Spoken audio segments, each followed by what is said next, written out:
Good morning and welcome to the final day of the Healthcare and Life Sciences track at TC17. We clearly saved some of the best for the last, and hope you'll appreciate this session. I'm Andy Day. I'm the Senior Director for Healthcare and Life Sciences. I'm one of the leaders who helped establish the Healthcare and Life Sciences business at Tableau, and I'm responsible for growing it globally. It is with great honor, and it's a great honor and pride for me to introduce our speaker today from the Mayo Clinic, a thought leader in the healthcare industry who need no introduction.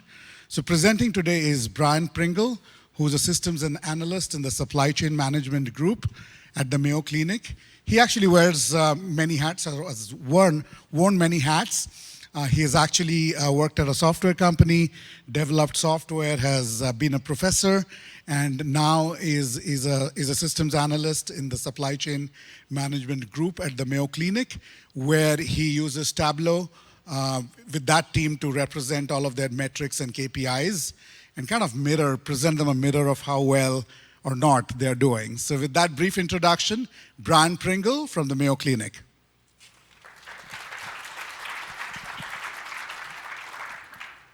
Good morning. As Andy said, I'm Brian Pringle. I'm an analyst for supply chain. I'm actually in an area called procure to pay. One of the things that makes us unique is our purchase order area and also our payments area is all part of one group. So we do everything from ordering through invoicing as one area. Mayo Clinic has 3 main locations in Rochester, Minnesota, Florida, and Arizona, and then we also have the healthcare network, healthcare systems network throughout Iowa, Wisconsin, and Minnesota. Mayo Clinic is a charitable not-for-profit organization. In 2016, we were ranked the best hospital and #1 in more specialties than any other hospital in the nation. We realized more than $11 billion in revenue, employed over 63,000 physicians, scientists, and allied health staff, operated 24 hospitals in 6 states, and provided essential healthcare services to over 1.3 million patients. Our supply chain was responsible for over $3.2 billion of supplies and purchase services. We had over 600 FTEs. We are also a member of the Upper Midwest Consolidated Services Center, which is a group organization that multiple healthcare organizations can join, and we have joint purchasing power. We were also ranked as Gartner's top 25 supply chains in healthcare. In 2016, we were ranked #3. 2015, we were ranked #1. And we've been recognized every year since 2009 as the top 5. One of the things we're trying to achieve is what's called the perfect order. Strategic Marketplace Initiative refers to a perfect order as an order that is complete, electronic, on time, damage-free, and invoiced accurately. What this means to us, we've further modified what we define a perfect order as. So when we place an order, the order can be placed by an end user or by any of our automated systems. And what we expect to happen is for the order to go out the door to the vendor. We expect the vendor to receive the order electronically. We expect the vendor to confirm that they received the order through some unique confirmation number to let us know that they actually received the order, and that gets sent back to us electronically. We expect the item to arrive before the expected delivery date. We want to be invoiced electronically, and we want the invoice in a format that our system can actually read. So it has to be able to go through and verify the lines to make sure that they match a PO. We also need it to be able to match things like the vendor name, their address, remit location. All of that stuff has to be in a readable format. And then lastly, we expect our payment to go out the door electronically. A perfect order would be all of this stuff happening automatically without a person actually touching that order. What this does is it addresses some challenges for us, such as redundant work processes.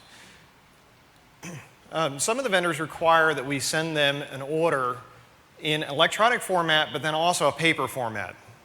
or through EDI and then an email message just to confirm the order. Some of them also want us to send a paper purchase order along with it. So maybe they need us to fax it or send it by mail.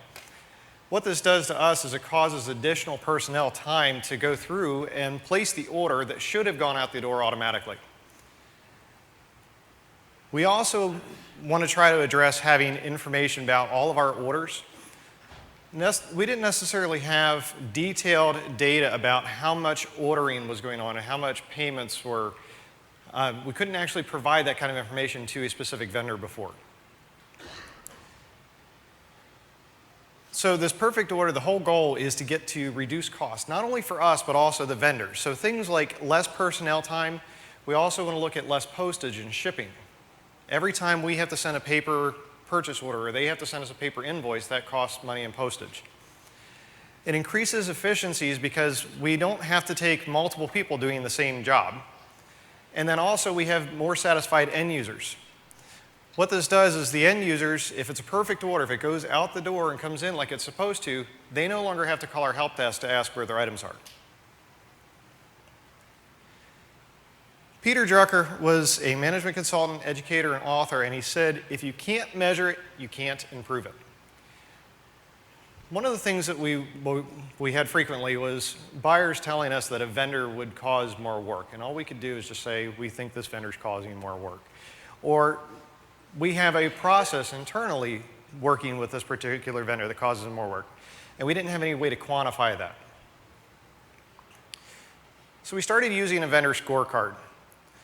A vendor scorecard is just simply a visual tool that helps us start a conversation with the vendor so that we can grow vendor partnerships and also so that we can identify potential process improvements. And this is not just for the vendor, it's also our internal processes that we can improve. So one of the things that was the goal for this scorecard was, one, it had to be printable. We had to be able to print it out, take it to a meeting, and say to the vendor, here are the problem areas. Here are the things that we think could improve.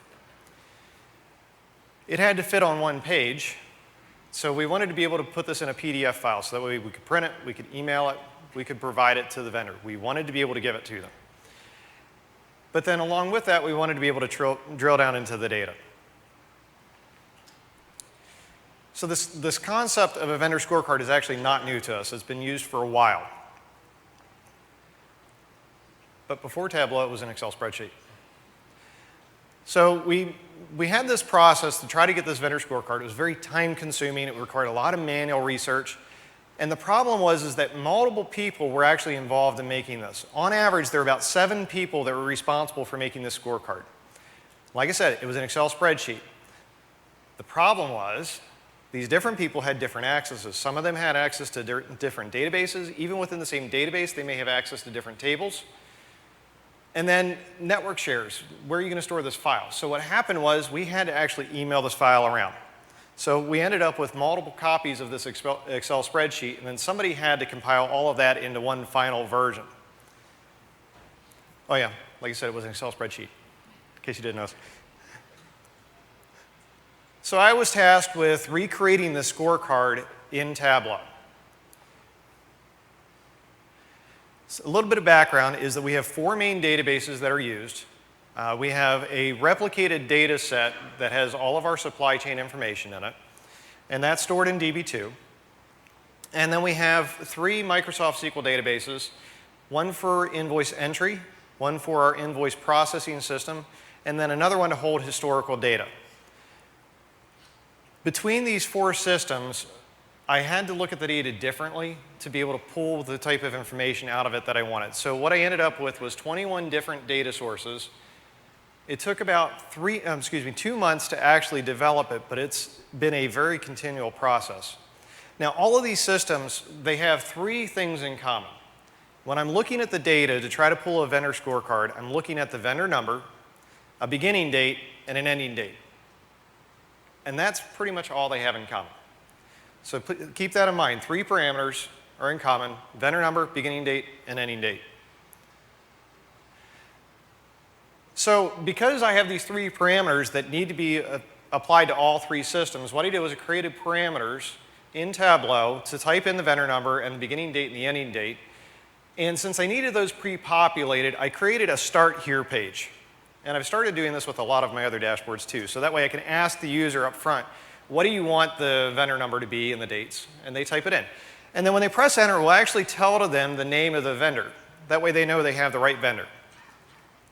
And then along with it, I had some extra room, so I was able to put instructions on how do you download this as a PDF file. This is going to be used by not only people within our group, but also people from contracting and a couple of other groups. And they may not necessarily know how to download a PDF file from Tableau, so I was able to just put the graphics right there on how to do it. This is what the scorecard looks like. It is mostly separated on the left side into PO items. The right side is AP items.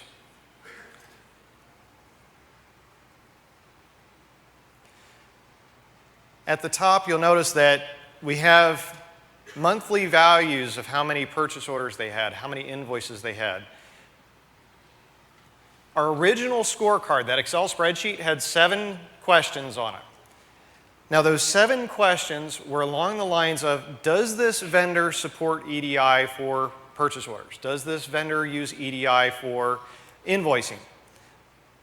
What terms do they use? That kind of stuff was on there. And so it was a very binary score. And it was, do they use EDI? If yes, give them 3 points. If they don't use EDI, did they use email? Yes, then give them 2 points. Otherwise, they get no points because it wasn't electronic. So it was very binary. With Tableau, I'm actually able to do it as a more analog scale. I can actually show percentages now. But like I said, these 6 graphs in the middle answer all 7 of those questions on the Excel spreadsheet. The scorecard shows things like the total number of PO lines, total number of POs, total number of invoices. So that's all right there at the top of the scorecard. And it's for that whole period. Now, the thing that we're concentrating on is we look not only at the number of POs, but we're looking at how many lines. Because that's what we're really trying to look at. Individual lines get touched by a person, not necessarily the PO itself. So we're concentrating on that middle number there. How many PO lines had to be touched by a person? Same thing with invoices. How many invoices had to be touched by a person? So what I did is at the top, and this is repeated on the left side for PO, on the right side for AP, how many PO lines did they have for each month during this time period? And then you'll notice at the bottom, what this is a breakdown of how were the POs released. Did they get released automatically, or did a person have to touch it to get it to release? Things that would cause it to be touched by a person would be things like we placed the order and the vendor said that item is no longer available, or we placed the order and the item is back ordered, or the price was wrong, or we had the wrong unit of measure. Things like that would cause somebody to have to call the vendor and find out why it got held up. Those values then are also aggregated into one pie chart so that you can see that 47% of this vendor's orders go out the door automatically. That means that over half of the orders for this particular vendor have to be touched by a person. At the bottom, this is how we transmitted the PO to them. You'll notice the largest chunk here is the yellow, which is email. You notice the green? They actually did have EDI. This is one of those vendors that would have gotten full credit for being EDI, but that slice for EDI is so small you can't even see it. Now I'm able to show not only did they use EDI, but they only used a tiny little percentage of it. They had 2 orders that were EDI out of all of them. So that's right there is a conversation starter. So now we can go to the vendor and say, hey, look, we can tell that you're set up with EDI. We were able to transmit via EDI. Why are we not using it more? And so what this does is it helps us try to talk to them and find out how can we improve our processes with you.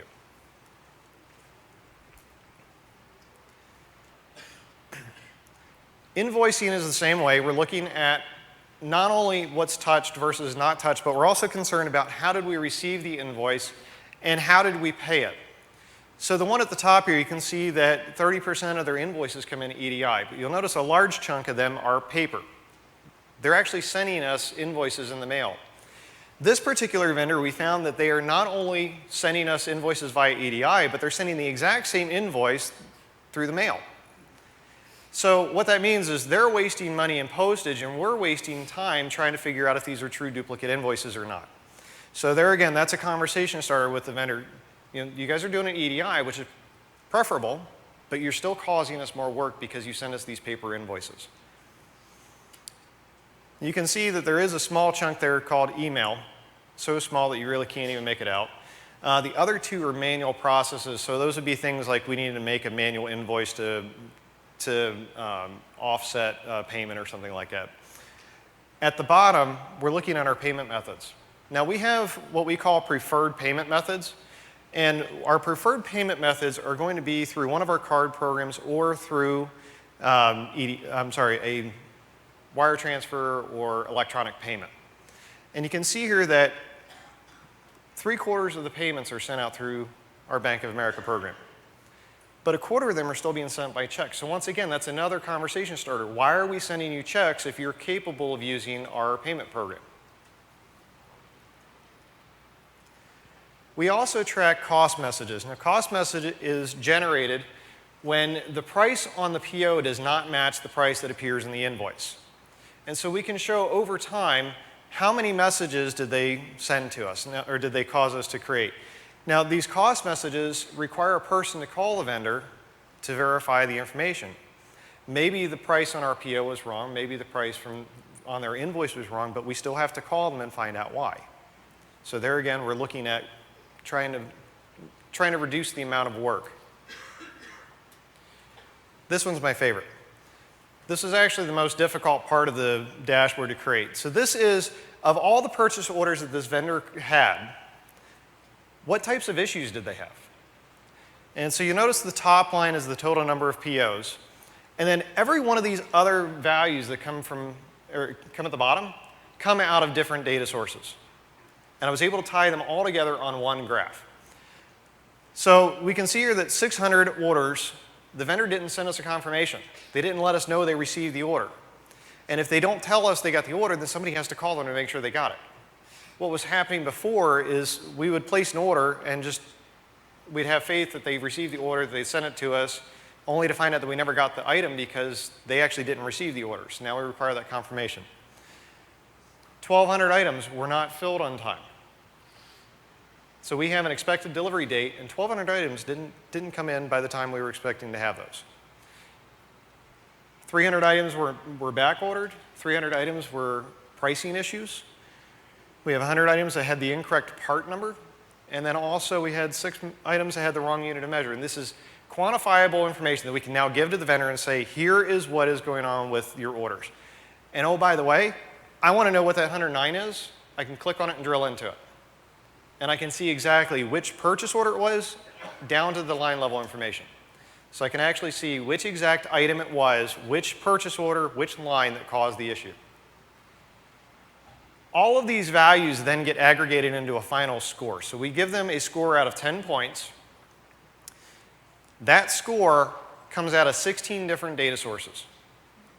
Remember, all these data sources are blended together. So I have 3 parameters: vendor number, date range, so beginning date and end date. And by using those 3 parameters, I linked all the data sources together on those three items, and I was able to blend the data. So I performed a calculation inside of each data set. So what percentage of orders were EDI? What percentage of orders were unconfirmed? What percentage of orders were back ordered, and so forth? And we were able to come up with this. So what that does is it makes it where when I'm looking at the scorecard, in the section in the middle, this section right here, and then these graphs down here make up that final score. And what you can easily do is you can say to the vendor, you see the middle section? The more green you see, the higher score you get. We're looking for electronic methods. We're looking for orders that don't have to be touched by a person. And so what we can do is we can just print this out, hand it to them, and say, here's what's causing more work.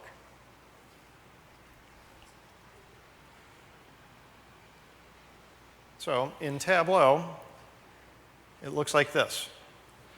There are 32 different worksheets that make up this dashboard. Now, some of them are used strictly for calculating that final value. I had to be able to validate my answers and how much EDI and unconfirmed and so forth. But 32 different worksheets and 21 different data sources. Now, like I said, the data sources, they all come out of those 4 databases, but I had to join the data differently to be able to get the information that I needed. There were some challenges along the way. The first thing was the amount of data that we have. So we have 78,000 employees, 600,000 POs. This is 2016 information.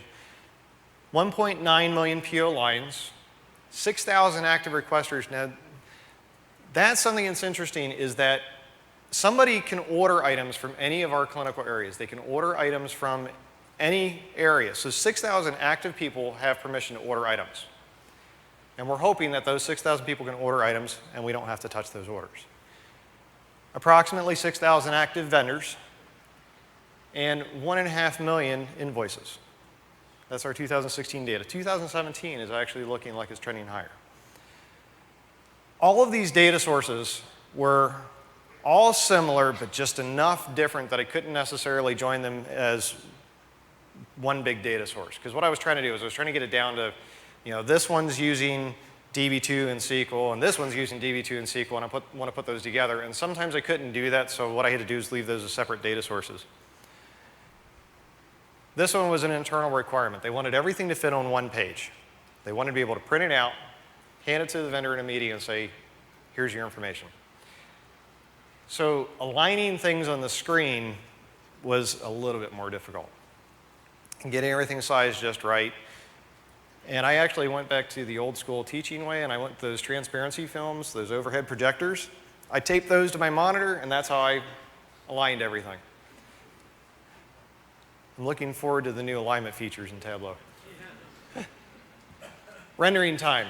So once again, 4 databases, 21 different data sources, over 600,000 POs and 1.9 million PO lines. When I joined these together, I had tables that had hundreds of millions of records. Because remember, when you join, you end up with extra records. So rendering this dashboard takes a while. It actually takes about 12 minutes to generate the dashboard. So what I did is I took some of the larger data sources and I turned those into extracts.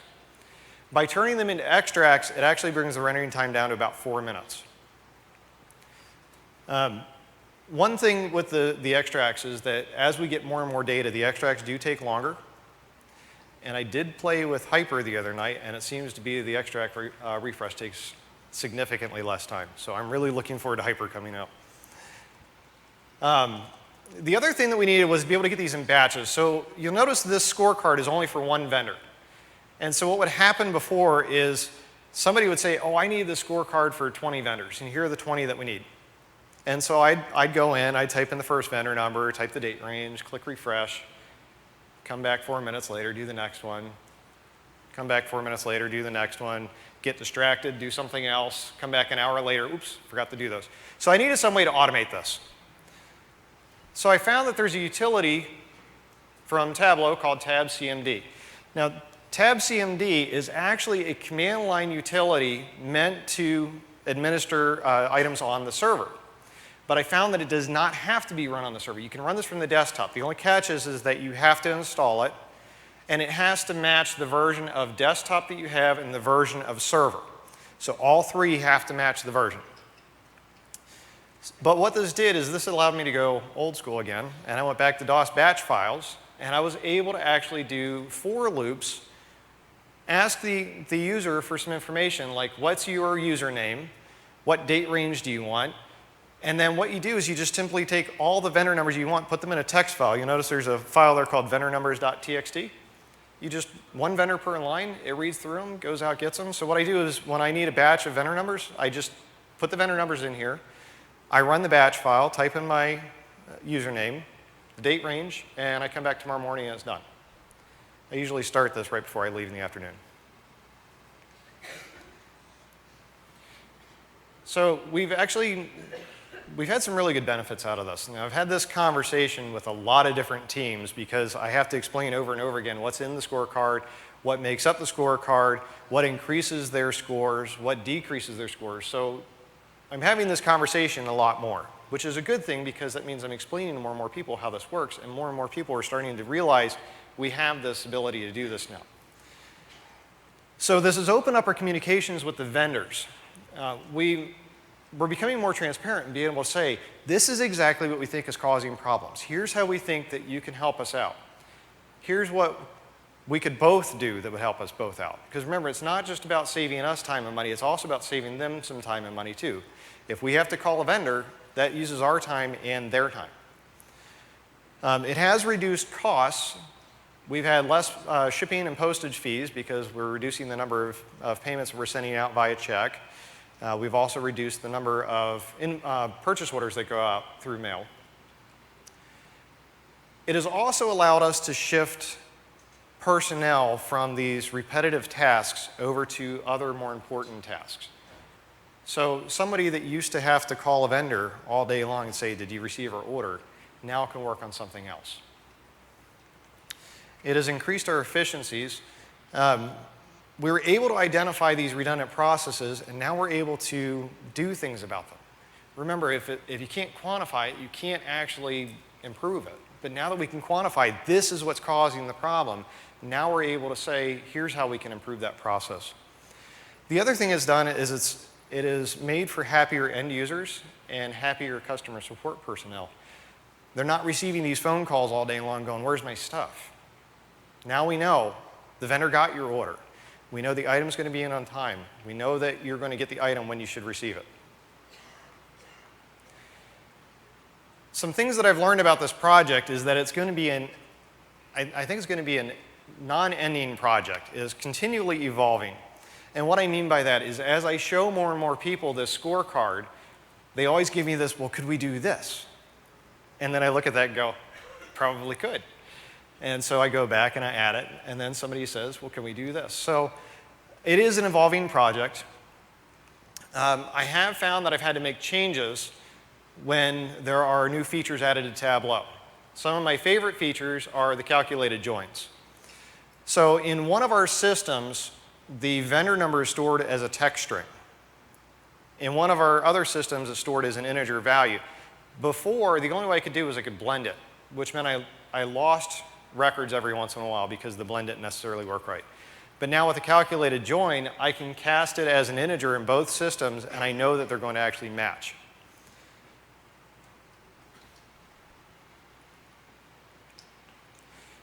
The scorecard has really helped us because we can now say this is what we're able to do. Things that we want to add to it, we're now looking at vendor terms.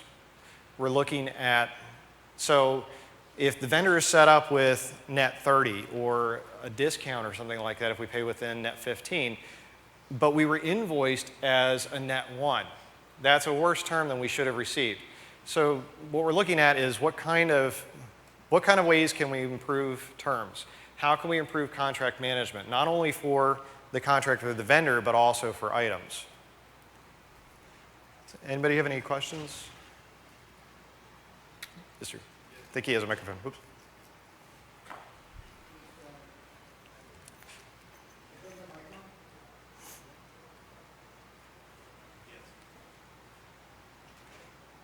Well, if you just want to ask, I'll repeat the question. It's very amazing when you put everything together from a place for that specific use. Have you looked at aggregating it? What do you mean? Aggregating that information, so having the score for a given vendor over time, in terms of how they performed over time. So we have separate dashboards that actually have that type of information. But the goal for this was to have an overall snapshot for one time period. But we do actually track things like our number of purchase orders over time, and then also vendor payments and stuff like that are tracked over time.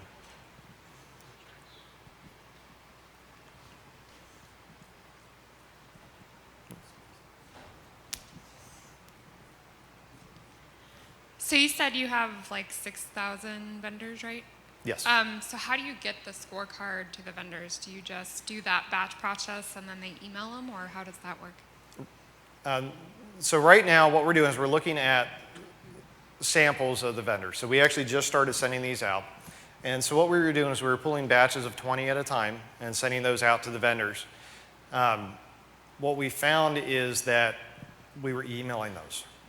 And so what we ended up with was only about 10% of them actually replied to it. We did attach a letter that said, this is what we're trying to accomplish, this is why we're doing it, an explanation of what was on it, and please contact us.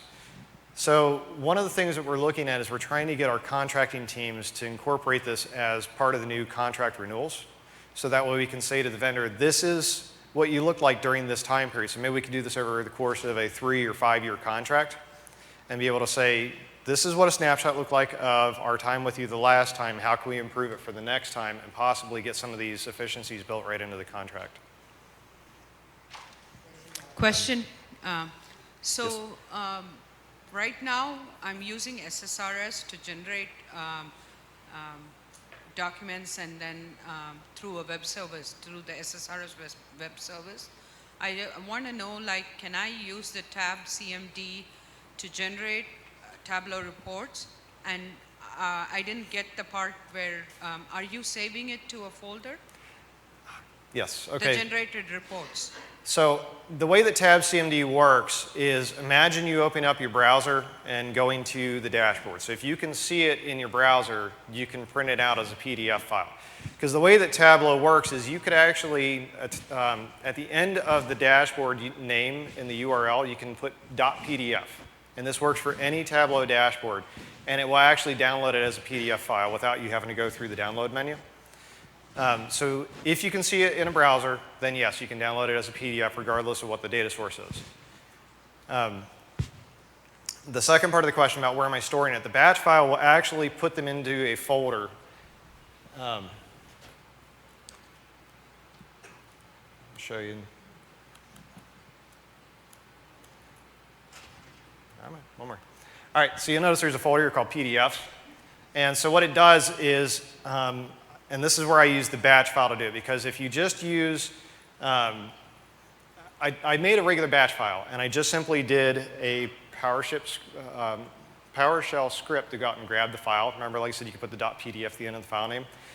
And what I encountered was the files would overwrite each other. So when I did it as a DOS batch file, I store it in the folder, and it names the file name, the vendor number, the beginning date, and then to the ending date. So that way, not only can I see as this vendor, but I can have the date range there along with it. And they're all stored in this folder.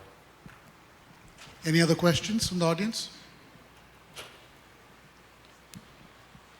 Great work.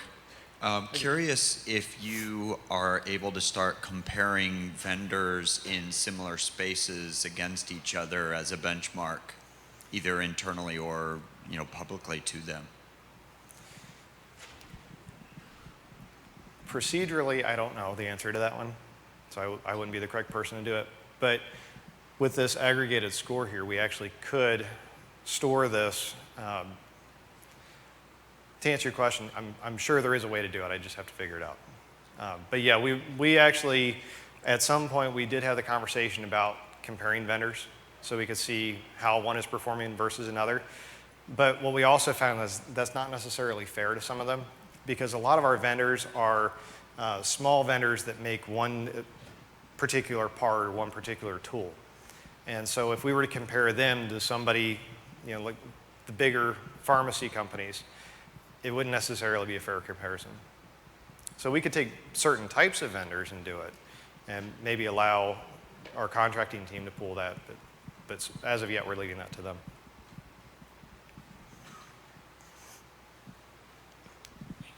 Have you considered, as a part of joint value creation, accessibility to the data to the suppliers as a way to, I imagine post a scorecard, it's, well, let's look at the data the analysts go in to correct and figure out how to prevent in the future. So is that something that's on the roadmap ahead? Officially, no, I don't think that it is, but we've had internal discussions about would we be able to provide the underlying data to the vendors. And we had a discussion about using an external server to be able to access that data, but as of yet, we won't be doing that. Any other questions? Okay. This time, I'd like to thank Brian for an awesome presentation.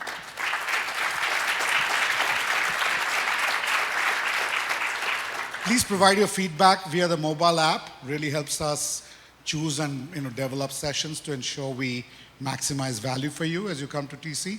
And truly appreciate your attendance today. have a great rest of TC17. Thank you.